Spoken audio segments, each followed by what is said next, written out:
শিক্ষা সম্পদ, শিক্ষা জাতির মেরুদণ্ড। শিক্ষায় যদি নিয়োগের ক্ষেত্রে একদম ভুলভ্রান্তি হয়ে থাকে, শিক্ষায় যদি দুর্নীতি দেখা যায়, অবশ্যই প্রশ্নচিহ্ন তো দাঁড়িয়ে থাকে। আর তৎকালীন শাসক শিবিরে যেরকম দুর্নীতিতে একদম বলা যেতে পারে ভরপুর ছিল এই নিয়োগের ক্ষেত্রে, যে নিয়োগই হোক না কেন, বিশেষ করে শিক্ষক নিয়োগ দুর্নীতির ক্ষেত্রে, কিন্তু সর্বব্যাপী এখন বর্তমানে রাজ্যে বিজেপি, কিছুক্ষণ আগে আমরা দেখাচ্ছিলাম লাইভ টেলিকাস্ট চলছিল যেখানে শুভেন্দু অধিকারী জবাবি ভাষণ রাখছেন, সেখান থেকে নিয়োগের ক্ষেত্রে কড়া বার্তা, কোনো রকম দুর্নীতি চলবে না, কোনো রকম আপোষ নয়, জিরো টলারেন্স। আর সেখান থেকেই গতকালের বাজেটে আমরা দেখেছি, বাজেট থেকে স্পষ্ট একদম নিদর্শন, স্বপন দাশগুপ্ত বলে দিয়েছেন রাজ্যে প্রায় 1 লক্ষ বরাবর নিয়োগ হতে চলেছে, বিশেষ করে শিক্ষক, পুলিশ, বিভিন্ন ক্ষেত্রে। সব মিলিয়ে আমরা আজকে এই বিষয় নিয়ে আলোচনা করব। আমার সঙ্গে রয়েছে আমার সহকর্মী সত্যজিৎ পাল, আমি রয়েছি গৌরব, এবং আমরা এই সমস্ত বিষয় নিয়েই নিউজ রুম লাইভ থেকে আমাদের সঙ্গে সরাসরি রয়েছেন বিশিষ্ট শিক্ষাবিদ, রায়গঞ্জ ইউনিভার্সিটির ভিসি ডক্টর অর্ণব সেন মহাশয়। অর্ণববাবু, স্বাগত আপনাকে কেটিভি বাংলায় সময় দেওয়ার জন্য, সঙ্গে থাকার জন্য। নমস্কার।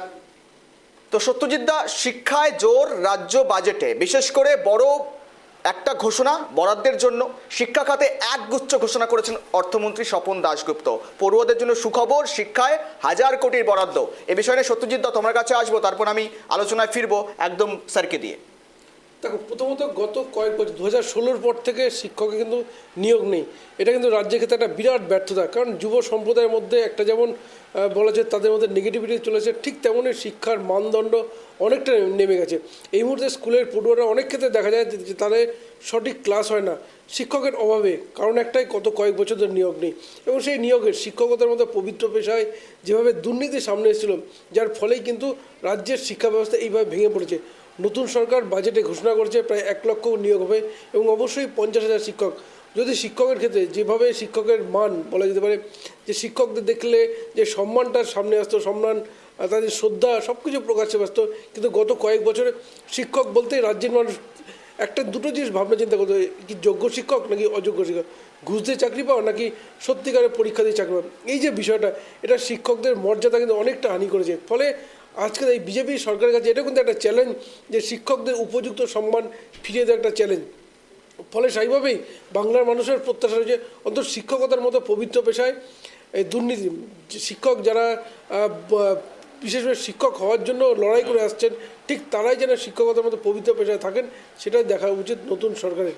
বলো। একদম, সব মিলিয়ে আমাদের সঙ্গে রয়েছেন নিউজ লাইভ থেকে অর্ণববাবু, একজন শিক্ষাবিদ হিসাবে একটা বিশ্ববিদ্যালয়ে আপনি পড়াচ্ছেন, ছাত্রছাত্রীদের ভবিষ্যৎ তৈরি করছেন, সেখান থেকে গত সরকারের আমলে হোক কিংবা তার আগেই বলি না কেন, নিয়োগের ক্ষেত্রে, শিক্ষক নিয়োগ দুর্নীতির ক্ষেত্রে যেভাবে রাজ্যে বিভিন্ন নাটকীয় মুড দেখা গিয়েছে, সেখান থেকে নতুন সরকারের কাছে আপনারা কতটা আশাবাদী, আশ্বাস একটা পাচ্ছেন, এবং সেখান থেকেই এই যে শিক্ষা খাতে বিশেষ করে নজর রাখছে বিজেপি সরকার, সেই বিষয়টা নিয়ে প্রথমে কি বলবেন? নমস্কার। আমি যেটা বলবো যে এই যে বাজেট, যেটা গতকাল আমরা পেয়েছি বাজেট, এই বাজেটে এক কথায় শিক্ষার জন্য একটা স্বপ্নের বাজেট বলা যেতে পারে। কারণ এই প্রথম স্বাধীনতার পর থেকে কোনো বাজেটে, কোনো রাজ্য বাজেটে এত লক্ষ কোটি টাকা ব্যয় শুধুমাত্র শিক্ষার জন্য, শিক্ষার উন্নতির জন্য, শিক্ষার আপলিভমেন্টের জন্য এর আগে কোনোদিন হয়নি। আমার যতদূর মনে হয়, আমি যেটুকু পড়েছি, তাতে উচ্চশিক্ষায় প্রায় 7,000 কোটি টাকা, যেটা ভাবা যেত না, কোনোদিন ভাবা যেত না, আমরা কোনোদিন ভাবতে পারিনি যে 7,000 কোটি টাকা আমরা বরাদ্দ পাবো। এবং এটাও দেখেছি যে আমাদের যেটা হয়েছে, যে আমাদের যা বাজেট আমরা দিতাম গতকালে, মাত্র 30% বলা হতো আপনারা 30% খরচ করতে পারবেন, এবং আমাদের সেইভাবেই দেওয়া হতো। ফলে আমাদের ল্যাবরেটরিতে, পার্টিকুলার উচ্চশিক্ষায়, আপনি নিশ্চয়ই আমার সাথে একমত হবেন যে উচ্চশিক্ষার সবচেয়ে ইম্পর্টেন্ট যেটা, সেটা হচ্ছে রিসার্চ। হ্যাঁ, রিসার্চ। কারণ university is known by its research publications. সেই রিসার্চের ক্ষেত্রে যদি আমরা টাকা না পাই, আমরা যদি কেমিক্যাল না কিনতে পারি, আমরা যদি ইনস্ট্রুমেন্ট না কিনতে পারি, তাহলে উচ্চশিক্ষা হবে কী করে? ফলে আমাদের উচ্চশিক্ষার মান যথেষ্ট নেমে যাচ্ছিল। আমাদের অনেক ছাত্রছাত্রী আছে যারা পকেটের থেকে টাকা দিয়ে কেমিক্যাল কিনে রিসার্চ করতে হতো। এবার আমাদের আশা করি এই প্রবলেমটা মিটবে, এবং আমি খুবই আশাবাদী, এবং আমাদের মাননীয় মুখ্যমন্ত্রী এবং মাননীয় সরকারের কাছে আমি আন্তরিকভাবে তাদের ধন্যবাদ জানাই যে তারা এতগুলো টাকা উচ্চশিক্ষায় 7,000 কোটি এবং মধ্যশিক্ষায় প্রায় 50 কোটি টাকা 50,000 কোটি টাকা হচ্ছে এবং উচ্চশিক্ষায় 7,000 কোটি টাকা বরাদ্দ হয়েছে এবং আশা করি আমরা অনেক পাবো এবং অলরেডি আমাদের শুরু হয়ে গেছে। গতকাল আমি দুটো ফোন পেয়েছি, একটা হচ্ছে আমাদের উচ্চশিক্ষামন্ত্রী জগন্নাথ চট্টোপাধ্যায়ের কাছ থেকে উনি আমাকে নিজে ফোন করে বলেছেন যে আপনার কী কী টাকা দরকার বলুন, আপনার ইউনিভার্সিটির কী কী প্রয়োজন বলুন, উন্নতি কল্পে আপনি প্রজেক্ট লিখুন এবং আমাদের দিন আমরা করব। তার সঙ্গে সঙ্গে আমরা এনবিডিটি যে বিরাজবাবু তার সঙ্গে আমরা তার কাছ থেকে আমি ফোন পেয়েছি, উনি বলছেন যে আপনার যা টাকা দরকার অ্যাটলিস্ট 2-3 কোটি টাকা তো আমরা দিতেই পারি এনবিডিটি থেকে, আপনি আমাদের দিন। এবং আমরা অলরেডি এটা বানিয়েছি, প্রপোজাল বানিয়েছি এবং আজকালের মধ্যে আমরা প্রপোজাল সাবমিট করবো। অলরেডি আমরা সাবমিট করেছি অ্যারাউন্ড 60-65 ক্রোড়স মতন আমরা সরকারের কাছে সাবমিট করেছি এবং আমি আশা করছি এর থেকে অনেক বেশি আমরা পাবো। এবং অনেক কিছু নতুন নতুন আমার অনেক স্বপ্ন আছে এই রায়গঞ্জ ইউনিভার্সিটিতে ঘিরে এবং অনেক নতুন নতুন সেন্টার, নতুন নতুন প্রজেক্ট আমি এনেছি। সেই প্রজেক্টের আশা করি আর্থিক সাহায্য আমরা সরকারের কাছ থেকে পাবো এবং আগামী দিনে রায়গঞ্জ বিশ্ববিদ্যালয় ভারতের অন্যতম শ্রেষ্ঠ বিশ্ববিদ্যালয় হিসাবে পরিগণিত হবে। একটা খুব গুরুত্বপূর্ণ বিষয় জানা উচিত যে আমরা বারবার শিক্ষক নিয়োগ দুর্নীতির বিষয়ে আলোচনা করি, কিন্তু গত কয়েক বছর কলেজে ভর্তির ক্ষেত্রেও কিন্তু এরকম টাকার বিনিময়ে ভর্তি হয়েছে। এই বিষয়টা কি এবার মিটে যাবে কী মনে করছেন? দেখুন, এই দুর্নীতি যে হয়েছে সে তো কলেজের কমন রুমের বিছনার তল থেকেই বোঝা যাচ্ছে যে কীভাবে যেভাবে টাকা উই পোকায় খাওয়ার টাকার উদ্ধার হচ্ছে এবং আরও অসামাজিক কাজকর্ম যেগুলো হয়েছে তার নিদর্শন আমরা পাচ্ছি। খুবই অন্যায়, খুবই অসামাজিক ব্যাপার হয়েছে, এটা হওয়া কখনোই উচিত নয়। শিক্ষা হচ্ছে সরস্বতীর পীঠস্থান, সেখানে যদি এসব অন্যায় হয়, অবিচার হয়, তাহলে সেই রাজ্যর শিক্ষা কেন কোনো দিকেই এগোতে পারবে না, কোনো দিকেই এগোতে পারবে। যেখানে শিক্ষালয়েও দুর্নীতি হয়, শিক্ষালয়েও ব্যভিচার হয়, আমি ব্যভিচার কথাটাই এখানে বেশি করে আপনারা নিশ্চয়ই বুঝতে পারছেন আমি ব্যভিচার হিসেবে কী বলতে যাচ্ছি। এবং যেখানে শিক্ষা প্রতিষ্ঠানে প্রতিনিয়ত ব্যভিচার হয় সেই রাজ্য কোনোদিন দাঁড়াতে পারে না। সেই জন্যই আমরা গত কয়েক বছরে আমরা যে পিছিয়ে পড়ছিলাম সমস্ত ক্ষেত্রে, শিক্ষা ক্ষেত্রে, শিল্পক্ষেত্রে, গবেষণার ক্ষেত্রে আমরা বারবার পিছিয়ে পড়ছি না। আমরা এখন আজকে আমরা একটা বড় সায়েন্টিস্ট কেন তৈরি করতে পারছি না, একজন মেঘনাথ সাহা কেন তৈরি করতে পারছি না, একজন জগদীশ বোস কেন তৈরি করতে পারছি না? কারণ আমাদের শুধু যে টাকার অভাব না, এই দুর্নীতি এবং ব্যভিচার এটা যেদিন কাটবে আবার শিক্ষা প্রতিষ্ঠান মেধাবী স্টুডেন্ট তারা তো ভর্তি হতে পারেনি, শুধুমাত্র টাকার ভর্তির জন্য পারেনি এবং সব ক্ষেত্রে রাজনীতি। এবং আমি শুনেছি যে বেশ কিছু কলেজে সরস্বতী পর্যন্ত করতে দেওয়া হতো না, সে কিছু লোককে সন্তুষ্ট করার জন্য, তোষণ করার জন্য। এই যে যেখানে ব্যবস্থা সেখানে কী করে হবে? এবং সবচেয়ে বড় কথা হচ্ছে শিক্ষায় আপনি যেটা বললেন খুব ভ্যালিড একটা পয়েন্ট, যে এই শিক্ষায় এমনকি শিক্ষায় যে শিক্ষক নিয়োগে যে দুর্নীতি সেটাই নয়, ছাত্র যে ভর্তি হবে সেখানেও দুর্নীতি, সেখানেও টাকা নেওয়া হতো বলে আমি শুনেছি। তাই আশা করি সেই ব্যাপারগুলো দেখবে এবং আশা করি ভবিষ্যতে এটা হবে না।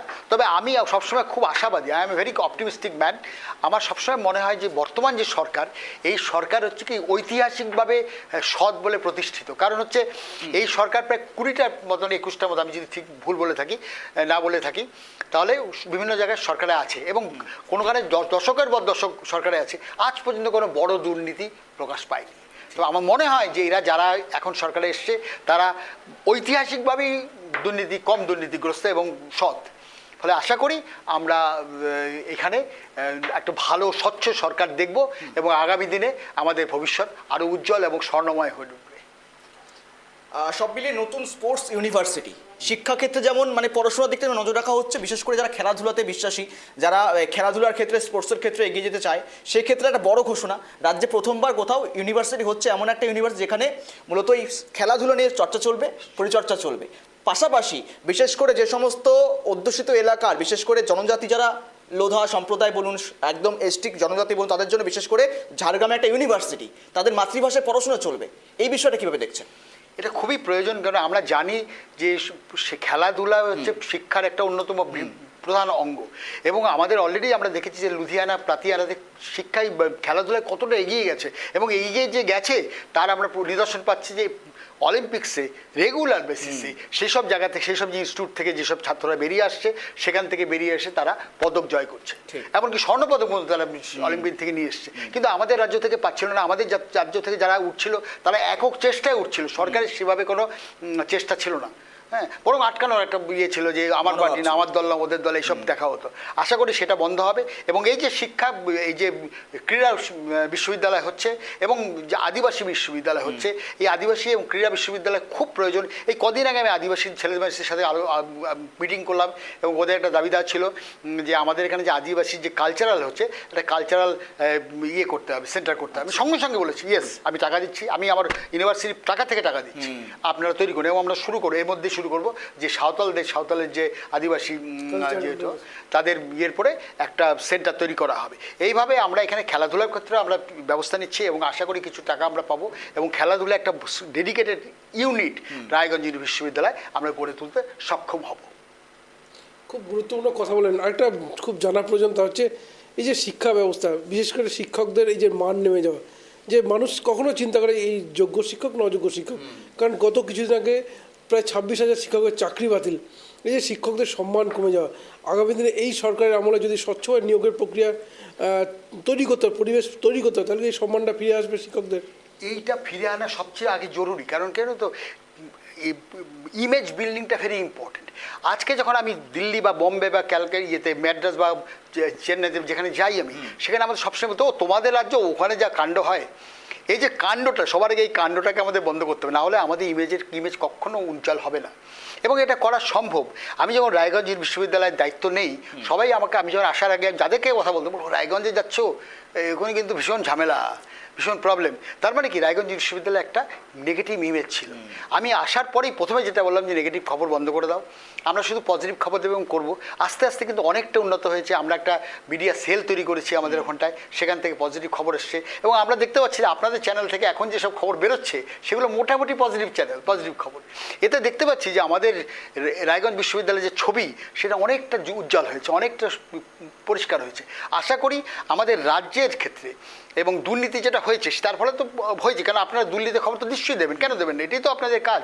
যে যেখানে যত অন্যায় হচ্ছে, অবিচার হচ্ছে, যেখানে যত পুঁতি গন্ধময় জিনিস আবর্জনা হচ্ছে, সেগুলো সরানোই তো আপনাদের কাজ।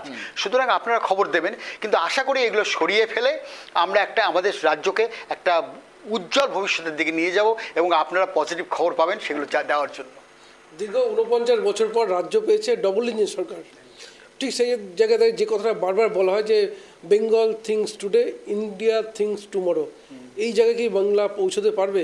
নিশ্চয়ই পারবে। এইটা তো সবার আগে দরকার ছিল। আসলে বাংলার যেটা হয়েছিল যে আমি আজকে একটা আমার রাজ্যে আমার বিশ্ববিদ্যালয়ে আমি লেকচার দিচ্ছিলাম যে শ্যামাপ্রসাদ মুখোপাধ্যায় সম্বন্ধে, যে ওনার মৃত্যুবার্ষিকী, আজকে তার মৃত্যুবার্ষিকী এবং আগামী 6 তারিখ হচ্ছে জন্মবার্ষিকী।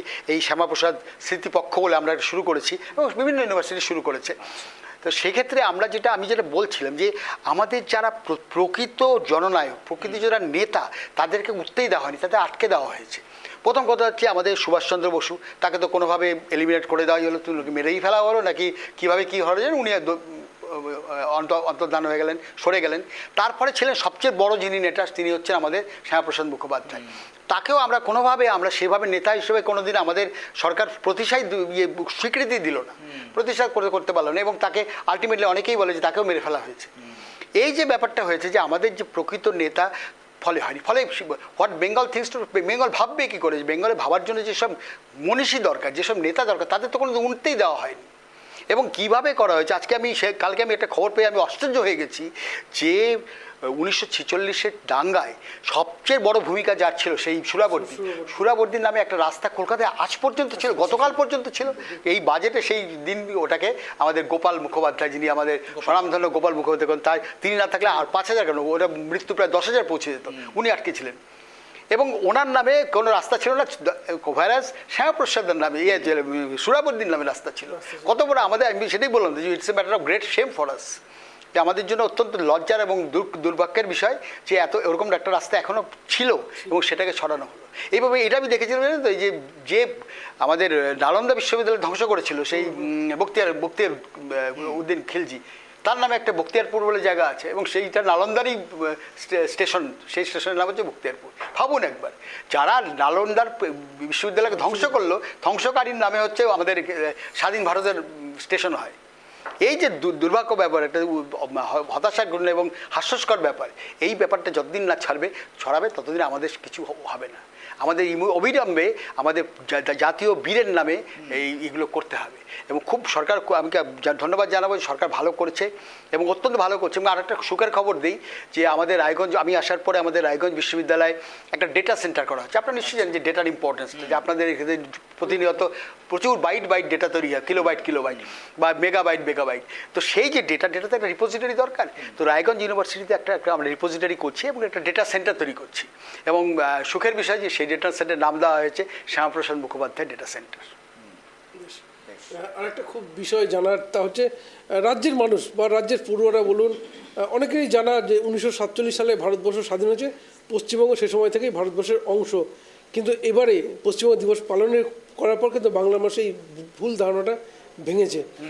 আরও কি জায়গায় বাংলা ভাষায় ভুল ধারণাগুলো রয়েছে বলে মনে করেন? দেখুন, সবচেয়ে বড় কথা হচ্ছে যে আমি তো বলি যে ভারত স্বাধীন হওয়ার 2 মাস আগেই স্বাধীন হয়েছিল। এটা একটা দারুণ ব্যাপার, কারণ বাংলা স্বাধীন হয়েছিল, বাংলার মানুষ অর্থাৎ পশ্চিমবঙ্গের পশ্চিম পাড়ের যে মানুষ যাকে পশ্চিমবঙ্গ বলা হয়, এখন আমরা পশ্চিমবঙ্গ বলি। বাংলা কথাটা আমি ব্যবহার করি না, কারণ বাংলার চেয়ে বঙ্গর কথাটা অনেক বেশি আমাদের কাছে মানে সাংস্কৃতিক এবং অন্যভাবে, কিন্তু এটা প্রাচীন কথাটা হচ্ছে বঙ্গই, অঙ্গবঙ্গ কলিঙ্গ। তারপরে এসছে যে বাংলা পরে এসছে, এবং সেটা এসছে ভার্চুয়ালি হচ্ছে এই যারা মুসলিম ইনভেশন তাদের হাত ধরে বাংলা শব্দটা এসছে, কিন্তু প্রকৃত হিন্দু শব্দ হচ্ছে বঙ্গ। তো বঙ্গর এই যে পশ্চিম পাড় এটা কিন্তু যখন দেখা গেল যে 1946 যে দাঙ্গা, গ্রেট ক্যালকাটা কিলিং এবং ডাইরেক্ট অ্যাকশন ডে, এর যে সুরাবর্দির নেতৃত্বে হয়েছিল, তারপরে যেটা হলো যে আমরা বুঝতে পারলাম যে আমরা যদি বাংলায় মানে ভারতে না আসতে পারি তাহলে আমরা শেষ হয়ে যাব, কচুকাটা হয়ে যাব, আমরা থাকতে পারবো না। তখন কি করা হলো যে আমাদের যে শ্যামাপ্রসাদ মুখোপাধ্যায়, আমাদের শ্রদ্ধেয় নেতা শ্যামাপ্রসাদ মুখোপাধ্যায় আমাদের যেটা বড়ি দিলেন যে পুরো বাংলা যদি আমরা না পাই, অন্তপক্ষে খণ্ডিত বাংলা চাই। এটা একটা দারুণ ডিসিশন, কারণ তখনও মানুষের মনে একটা ইয়ে ছিল, মানে একটা সেন্টিমেন্ট ছিল যে বোধহয় পুরো বাংলাটা আলটিমেটলি আনতে পারবো। কিন্তু উনি রিয়ালাইজ করেছেন যে পুরো বাংলা আনা সম্ভব না, কারণ আমাদের যে নেতৃত্ব, কেন্দ্রীয় নেতৃত্ব, তারা ভীষণ দুর্বল। নেহরু গান্ধীর নেতৃত্ব দিয়ে পুরো বাংলা আনা গেল, বাংলা একটা টুকরাও আনা সম্ভব না। তখন উনি বললেন যে না, আমাদের যদি পুরো বাংলা আনতে পারে খণ্ডিত বাংলা চাই। এবং তখন বাংলার যেসব নেতারা ছিলেন তখন তারা ভোট দিয়ে বললেন যে আমরা চাই। এবং পাকিস্তানের অত্যন্ত ওরা অসন্তুষ্ট হয়েছিল যে ওরা বাংলা একটা পোর্শন ভারতে চলে গেল, এবং এটা এসেছিল হচ্ছে 20 জুন 1947, অর্থাৎ প্রায় আমাদের ভারত স্বাধীনতার 2 মাস আগে। সুতরাং আমাদের এটা খুব আনন্দের বিষয় যে আমরা স্বাধীন হয়েছিলাম ভার্চুয়ালি ভারত স্বাধীন হওয়ার 2 মাস আগেই বাংলা স্বাধীন হয়েছিল। পশ্চিমবাংলার মানুষ জানতে পেরেছিলেন come what may, the West Bengal will be part of India. ঠিক একটা বিষয়, এবারের যে বাজেট 4,38,000 কোটি টাকার বাজেট, এই বাজেট তো একটা হিস্ট্রিক যেমন রয়েছে, পাশাপাশি সরকারি যারা কর্মচারী কেন্দ্রীয় সেই ডিএর কথা বলছি, বিশেষ করে 1 লাফে 20% ডিএ বেড়ে যাওয়া, এটাও যেমন ঐতিহাসিক, কিন্তু এই রাজ্যে আবার সেটাও ঐতিহাসিক, যেখানে রোদ ঝড় বৃষ্টি এক করে যারা এতদিন পর্যন্ত আন্দোলন চালিয়ে গিয়েছেন, দুটোই কিন্তু হিস্ট্রিক ব্যাপার। আর সেখান থেকে ডিএ পাওয়াতে কতটা খুশি, এবং আপনি কি মেসেজ চাইবেন একজন সাধারণ মানুষকে এবং শিক্ষার্থীদের, বিশেষ করে একদম আমরা শেষ পর্যায়ে রয়েছি, বিশেষ করে যারা এখন উচ্চশিক্ষায় শিক্ষিত হতে চাইছেন, বিশেষ করে কেননা দুর্নীতির আর কথা হচ্ছে না, জিরো টলারেন্সের ইস্যুতে এখন বিশ্বাসী রাজ্য সরকার, তো সেখান থেকে কি বার্তা দেবেন আপনি ছাত্র সমাজের জন্য যারা আগামীতে উচ্চশিক্ষায় শিক্ষিত হতে চাইছেন? মানে সবচেয়ে বড় কথা হচ্ছে সরকার যে পরিবর্তন হয়েছে, আজকে আমি আমার ইউনিভার্সিটি এটাই বলছিলাম আস্তে আস্তে, যে সরকার যে পরিবর্তন হচ্ছে আমরা টের পাচ্ছি আমাদের পকেটে হাত দিলেই। কারণ হচ্ছে পকেট ভারী হয়ে গেছে 20%, আমাদের মায়না 20% প্রায় বেড়ে গেছে, মানে অর্থাৎ বেতন যাকে বলে, আমরা নর্মালি বলি মায়না বা অর্থাৎ বেতন প্রায় 20%, আমাদের যে মহার্ঘ ভাতা, সেই মহার্ঘ ভাতাতে 20% বৃদ্ধি হচ্ছে। এটা বিশাল ব্যাপার, কারণ এই পে কমিশন চালু করার পরে টোটাল আমাদের সরকার দিয়েছিল 18%, আর এইটাই 1 মাসের মধ্যে আরও 20% বেড়ে গেল। এটা যে কত বড় আনন্দের বিষয়, কত বড় রিলিফ, এবং শুধু রিলিফ না, এটার একটা আলাদা পার্সপেক্টিভও আছে, সেটা হচ্ছে সম্মানের।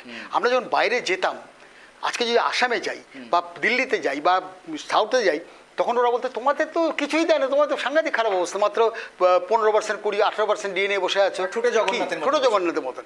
এইটা কিন্তু শুধু যে আমরা টাকা পাচ্ছি তা না, আমাদের সম্মানের একটা ছিল যে আমাদের কোনো সম্মান নেই, কারণ সরকার আমাদের সম্মান দেয় না। এখন সেই সম্মানটা, এটা শুধু যে ডিএ বাড়লো তা না, সম্মানও বৃদ্ধি পেল। এটা একটা খুব ইম্পর্টেন্ট একটা পয়েন্ট বলে আমি মনে করি, যে আমরা এখন মাথা উঁচু করে সবার সাথে বলতে পারবো যে হ্যাঁ, আমরা তোমাদের সাথে এক পার্ট, এবং আমাদের যে মায়না সেই মায়না আমাদেরও আছে। ওই একটা ছোটোবেলায় গল্প পড়েছিল না যে রাজার ঘরে যে ধন আছে, টুনির ঘরে যে ধন আছে, সেটা আমরাও বলতে পারবো যে রাজার ঘরে, তোমাদের ঘরে যা ধন আছে, এবার আমার ঘরেও সেই ধন থাকবে। বেশ, সব মিলিয়ে আপনার কাছে একদম শেষের পথে রয়েছি।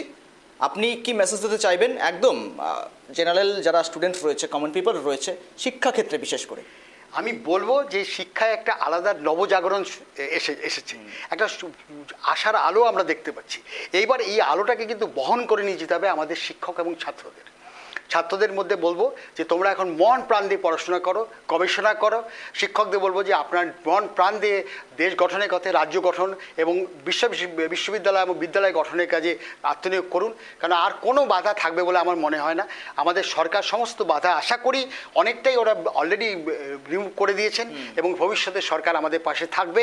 সুতরাং আমার মনে হয় যে আমরা এখন মন প্রাণ দিয়ে আমাদের দেশ গঠন বা রাজ্য গঠনের ক্ষেত্রে আমাদের ছাপিয়ে পড়তে হবে এবং আমাদের কাজ করতে হবে। আর কিন্তু কোনো এক্সকিউজ নেই, আর বলতে পারবো না যে আমরা এটা পাচ্ছি না, ওটা পাচ্ছি না, এজন্য করতে পারছি না। এখন আমরা সব নেই, আর কেন্দ্রীয় মন্ত্রীর ইস্যু নেই, কোনো বঞ্চন ইস্যু, ডাবল ইঞ্জিন। এবং প্রথম সেদিন আমাদের মিটিংয়ে রাজ্য সরকার বলে দিচ্ছি যে কেন্দ্রের যত প্রকল্প আছে আপনারা অ্যাপ্লাই করুন, আপনারা এবার পাবেন। আমরা অলরেডি অ্যাপ্লাই করা শুরু করে দিয়েছি কেন্দ্রীয় প্রকল্পে এবং আমরা কিছু টাকা পেয়েছি অলরেডি। আমরা 25 লাখ টাকা সেদিন আমাদের রাজ্য সরকার এসেই উইদাউট এনি মানে কোনো কিছু ভেরিফিকেশন না করে আমাদের 25 লাখ টাকা দিচ্ছি, আপনারা খরচ করুন, আপনারা ভেবে দিন। এবং আমাদের সবচেয়ে আনন্দের যেটা বিষয় যে আমাদের অনেক ক্যাজুয়াল কর্মী আছে, তারা খুব কম বেতনে চাকরি করে, কোথাও 10,000, 15,000, 20,000। আমার ওদের মুখের দিকে আমি তাকাতে পারি না। এবার আমি অ্যাটলিস্ট ওদেরকে আরও কিছু টাকা আমি দিতে পারবো এবং ওদের জীবন আরও কিছু ইজ হবে, কিছু স্বচ্ছন্দ হবে বলে আমি মনে করি। বেশ, অনেক ধন্যবাদ। সব মিলিয়ে আশার আলো জাগছে শিক্ষাক্ষেত্রে, অর্থাৎ শিক্ষায় যে জাতির মেরুদণ্ড এবং ভবিষ্যৎ তা থেকে একদম স্পষ্ট শিক্ষাক্ষেত্রে আশার আলো জাগছে। এবং সব মিলিয়ে শিক্ষায় যে জোর রাজ্য বাজেট দেওয়া হচ্ছে, সেখান থেকে আমাদের সঙ্গে এতক্ষণ কথা বললেন, আমরা কথা বললাম বিশিষ্ট শিক্ষাবিদ, রায়গঞ্জ ইউনিভার্সিটির উপাচার্য স্যার ছিলেন আমাদের সঙ্গে। এবং বিশেষ করে তিনি যে সমস্ত স্পেসিফিক বিষয়গুলো তুলে ধরার চেষ্টা করলেন, কার্যত 1946 থেকে শুরু করে, তার আগে একদম ক্যালকাটা কিলিং থেকে শুরু করে ওই শ্যামাপ্রসাদ মুখোপাধ্যায় থেকে শুরু করে আমাদের ভারত কেশরী যাকে বলা হয়, সব মিলে যে সমস্ত বিষয়গুলো সাধারণ শৈশব বাচ্চা থেকে শুরু করে কিশোর কিশোরী যারা জানেন না, তাদেরকে হয়তো বুঝতে দেওয়ার এতদিন সুযোগ হয়নি। এবার থেকে আসল ইতিহাস মানুষ জানবে, আসল ইতিহাস মানুষ পড়বে, আর সেখান থেকেই শিক্ষা খাতে যে জোর দেওয়া হচ্ছে, সেই শিক্ষা খাতের জোর আরও ব্যাপক হারে ইউটিলাইজ করতে শুরু করবে এবং শিক্ষা খাতের নতুন সূর্য উদয় হচ্ছে, সেই সূর্য উদয়ের রশ্মিতেই সকলেই আলোকিত হবে, এই আশা সকলেই রাখছে। আজকের ইঙ্গিত শেষ করছি এখানেই। ভালো থাকবেন, সুস্থ থাকবেন, নজর রাখুন কেটিভি বাংলায়।